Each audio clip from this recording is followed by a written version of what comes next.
Hello, sports fans! It's Tuesday, September 23rd, 2024. Welcome to Cleats by Dre. I'm Dre. Let's talk some sports. Whoop! Whoop! Rumbling, stumbling. Some spread. Whoop! Whoop! Whoop! Ready, Tej? Ready, Boom. We start in Flushing, Queens at Citi Field, which lately has been the most magical place on earth. On Sunday, the New York Mets hosted the Philadelphia Phillies in a key divisional battle. The pivotal moment in this one came in the sixth inning, when Brandon Finding Nimmo hit a tie-breaking home run off Phillies pitcher Zach Heeler, making him feel all kinds of bluey. The Phillies had initially taken the lead in the first inning when Trey, now NBA-less Turner, scored on Alec R.I.P. Trebek Bohm's two-out single. Hey, Jeopardy airs on Disney-owned ABC here in New York. Mets starter Tyler Kevin McGillister made sure the Phillies were home alone 2 lost in New York. Yes, Tyler the Explorer made sure the Phillies swipers did no swiping and struck out 6 over 4 solid innings. He was followed by a stellar Mets bullpen ensemble, a magical effort of 5 scoreless innings highlighted by the powers of, you guessed it, Jose, you don't talk about Budo. With this win, the Mets improved to an impressive 87-69. 18 of their last 23 games they've won, setting up the potential for a season finish that, more than just magic and wishes upon a star, brings us all joy, humor, and whimsy. Mets 2, Phillies 1. Whoop! Whoop! We now head out to Cleveland, Ohio, where in the NFL, the New York Football Giants faced off against the Cleveland Browns, the Dog Pound. Ruff, ruff, ruff. The game started poorly for the Football Giants as they fumbled the opening kickoff. The Brown Coats put all the clues together and quickly scored with a 24-yard touchdown pass from Deshaun John A. Watson, putting Cleveland ahead 7-zip and giving the Sure Lucky Holmes fans plenty to cheer about just 11 seconds into the game. However, after the rocky start, the Giants dominated the first half. Quarterback Daniel, no relation to Alex Jones, completed 17 of 19 passes and threw 2 touchdown passes to rookie Malik's Info Papers neighbors, consistently launching attacks from the far right of the field. Jones offered no proof that there was any kind of cover-up being attempted by the Browns. The Giants scored 21 unanswered points, taking a commanding 21 lead into halftime. Milwaukee Leaks neighbors had an outstanding game, catching 8 passes for 78 yards, including 2 touchdowns and an all-out Assange on the Cleveland secondary. His performance made him the youngest wide receiver in NFL history to record 2 touchdown receptions in a game at just 21 years old. He looks to be a prime player the rest of the year, all the way until the weather shift in New York, and we all wait to get snowed in. The Browns mounted a comeback attempt in the fourth quarter, but despite having several opportunities to take the lead, a crucial fumble by running back Jerome Gerald Ford fully nixed the Browns' chances as the team headed to the showers to reflect on their losses as the water spilled over the gates. Giants 21, Browns 15. Whoop, whoop, whoop. Some spread. Lastly to college in South Bend, Indiana on Saturday, with touchdown Jesus looking over the field.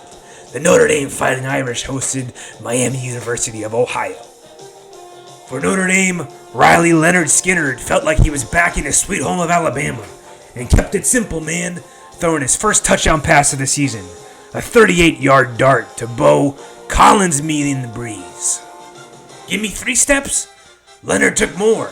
After a rough start, he was like a free bird out there running for 2 touchdowns, including a 50-yard run in the fourth quarter.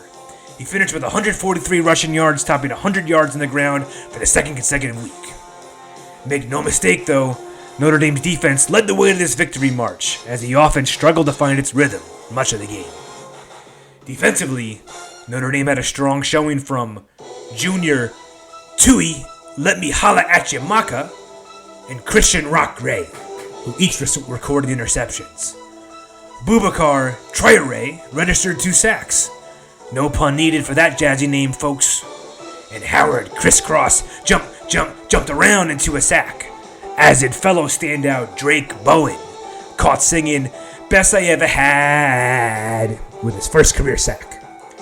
Overall, Notre Dame gave no welcome to Miami, as the Redhawks only managed a field goal in the game. And their main vice? It just wasn't in the air tonight. Oh Lord. Notre Dame's first touchdown? Well, it came on a run by Jeremiah I'll Make Love to You, who's been consistently great, and begs us to start asking the question, are we seeing the transition of these Notre Dame boys to men? Notre Dame 28, Miami 3. Okay, holy cow. I don't know what that was. That was fun, though. If you don't know, the ultimate nod to an ultimate nod. Shout out to the Pardon My Take boys at Barstool, Big Cat, PFT. They've been doing that riff off of course, Chris Berman, the Boomer, Tom Jackson of ESPN NFL Primetime, which I grew up with too, every Sunday night, watching the highlights from the day. I love how much those Pardon My Take guys love that. I hope I did it justice. My voice is hoarse. It's the first time I ever did that. It might be the last time. I've been getting warnings from my pops, who I love. Everyone's favorite tennis aficionado. He's a lawyer too, and I got to start being careful with copyrights and everything. I got to figure that out. But in the meantime, a little bit of fun. Hope you enjoyed it. I enjoyed it. And, of course, shout out to the Pardon My Take guys. They're one of the best, smartest, savviest podcasts out there. So check them out. Okay. So what we're going to do the rest of the pod, I'm just going to recap. Big weekend. I want to stay on these three teams that I did the preview for. We'll go Notre Dame, we'll go Giants, we'll go Mets. And the theme is uncommon. The theme is there's something going on, something that maybe saw this weekend that's just uncommon for these teams and for the sport, and then what could be uncommon throughout their way, right? Isn't that what's interesting to us, right? Something that breaks from a pattern, something that kind of like makes us think twice. Let's start with Notre Dame. Talked about that win, right, over Miami of Ohio, whatever they're called, Miami University, whatever they're called. And I don't want to overreact. I mean, right, it was a 28-3 win. It's an uncommon offensive approach from Notre Dame.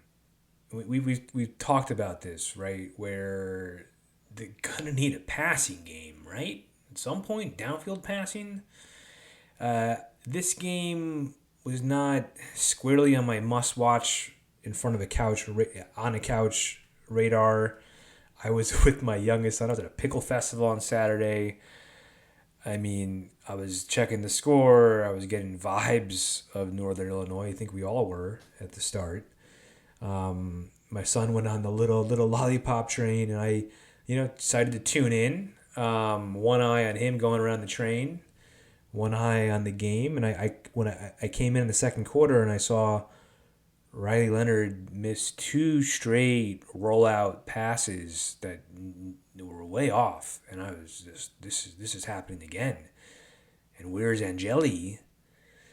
For Riley's benefit, he found it a bit in the second quarter. He found the running game. I think that touchdown run was big for him.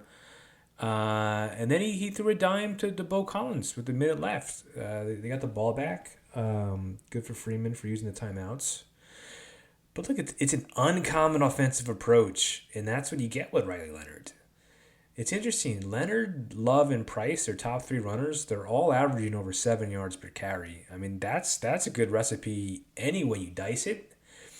The competition's not what it would be in a playoffs for sure. But Freeman's dug in. He's stubborn. It could be his fatal flaw eventually.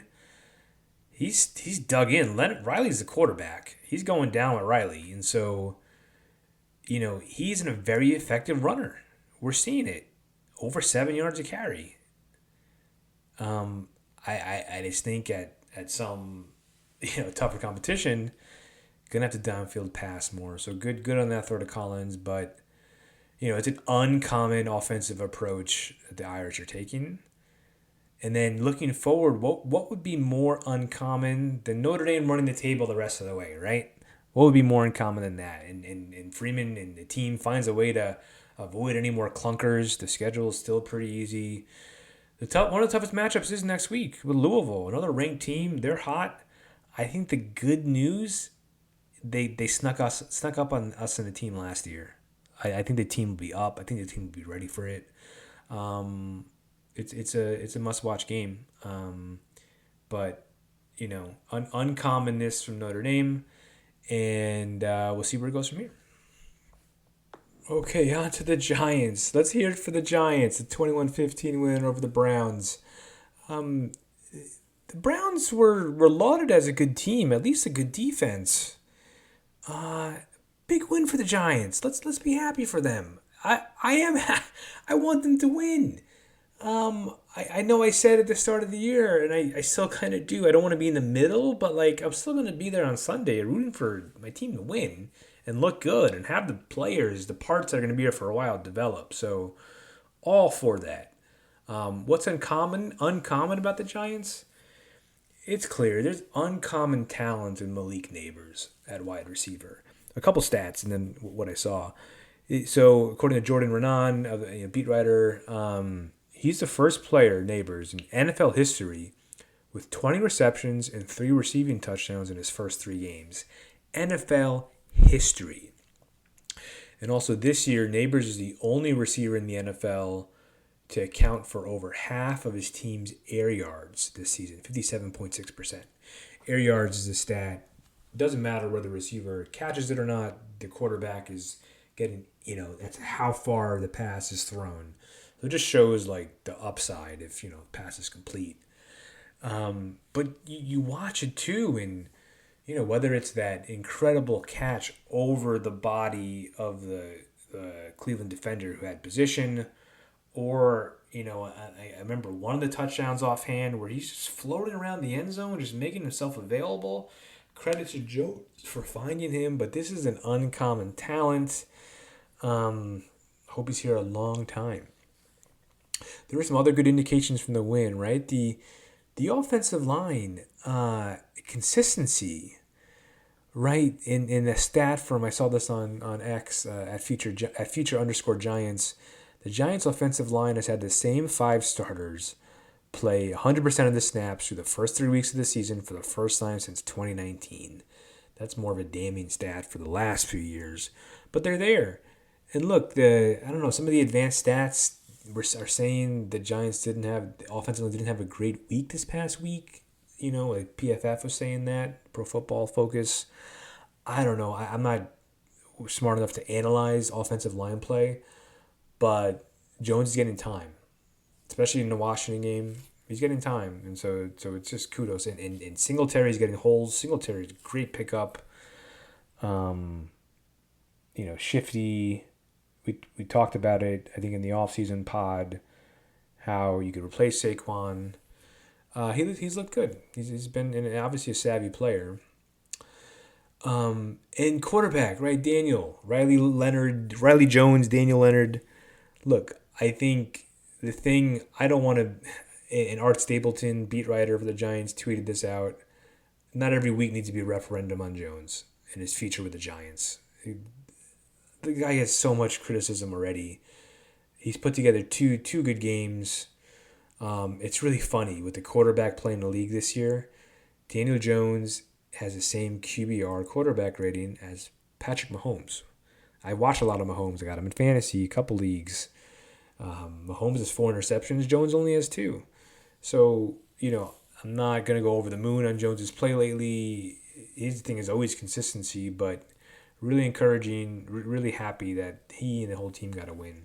And the defense dominated. That Brian Burns strip sack, seeing that investment pay off like that, the amount of sacks they got. You should see, if you haven't, the Cleveland fans, what they're saying. I mean, I'm not going to put too much stock in the Giants' defense performance because Deshaun Watson is not what he used to be.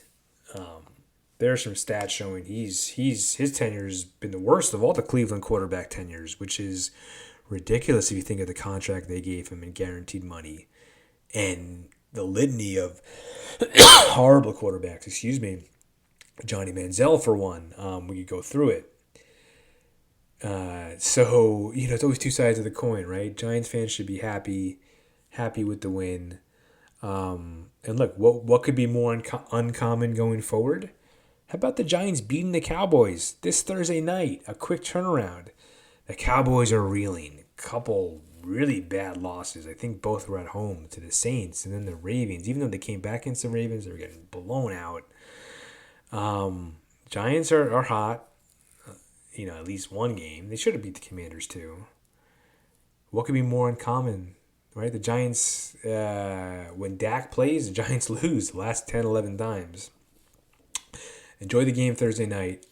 I'm not overly optimistic, right? Dak and the Cowboys, they're known. They struggle with the good teams. They feast on the bad teams. I still remember 40-0, week 1 last year.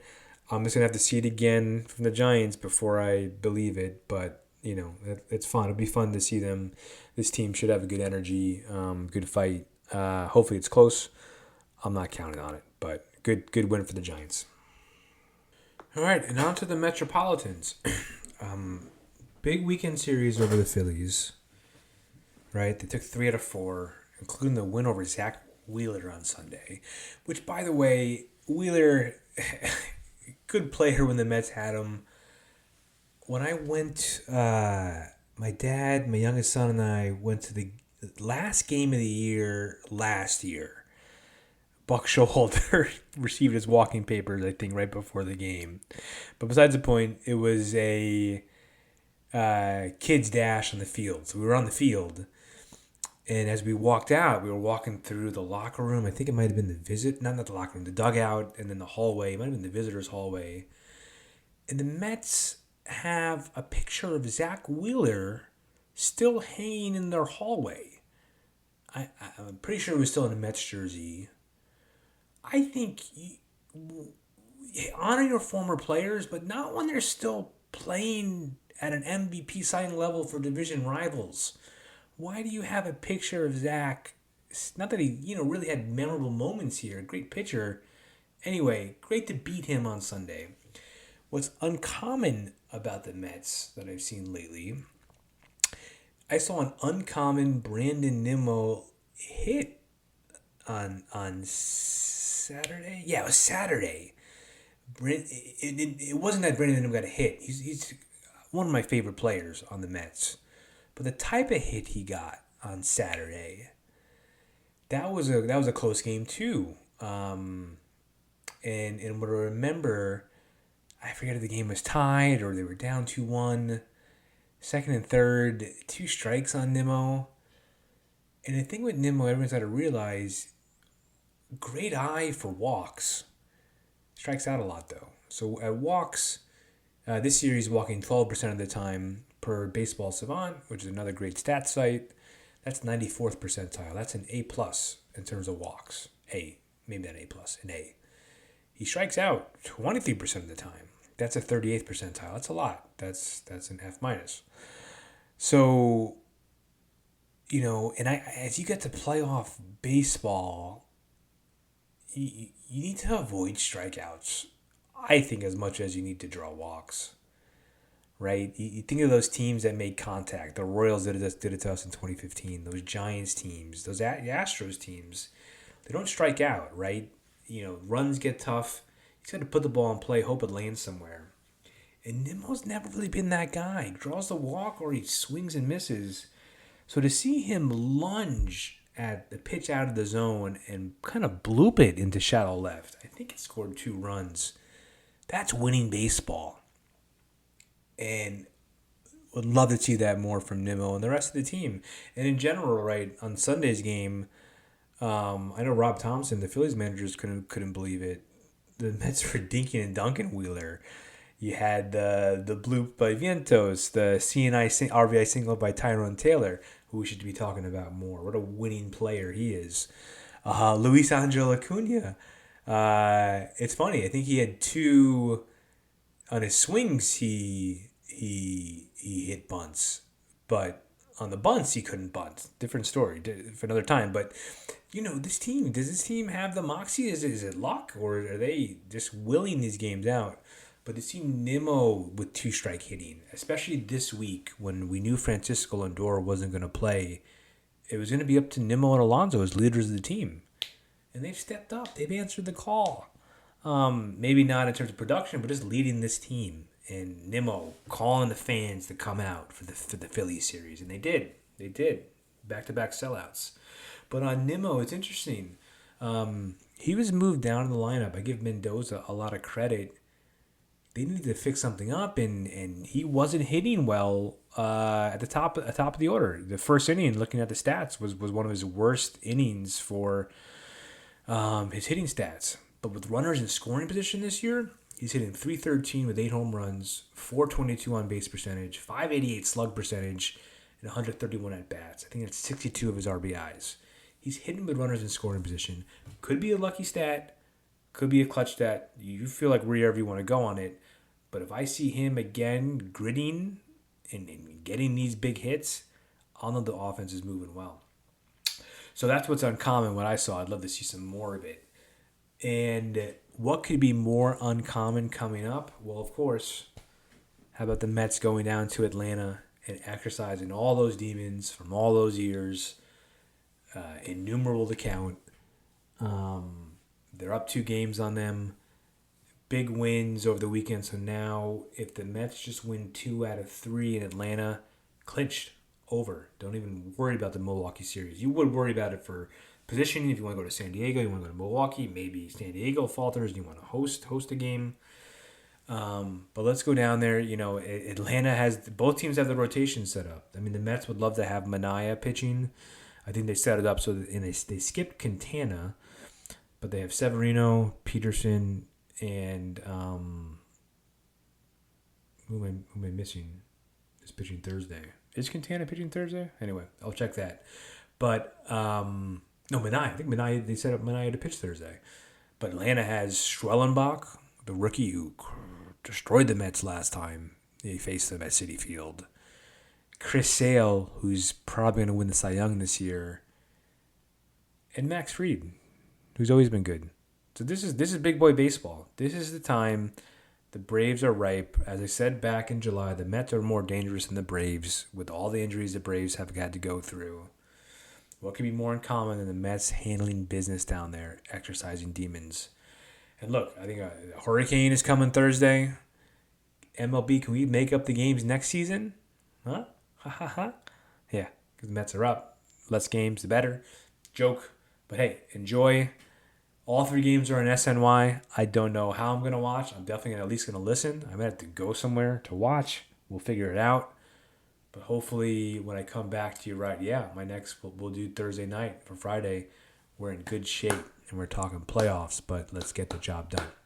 Okay, as always, thanks everyone. This was fun. This was a fun one. Hope you enjoyed it. A lot of good sports going on right now. Please continue to share anyone that you could think of as we try to grow this. Anyone that might, part of my take fans that might enjoy the opening. Mets, Giants, Notre Dame fans. Thank you, and I'll talk to you soon.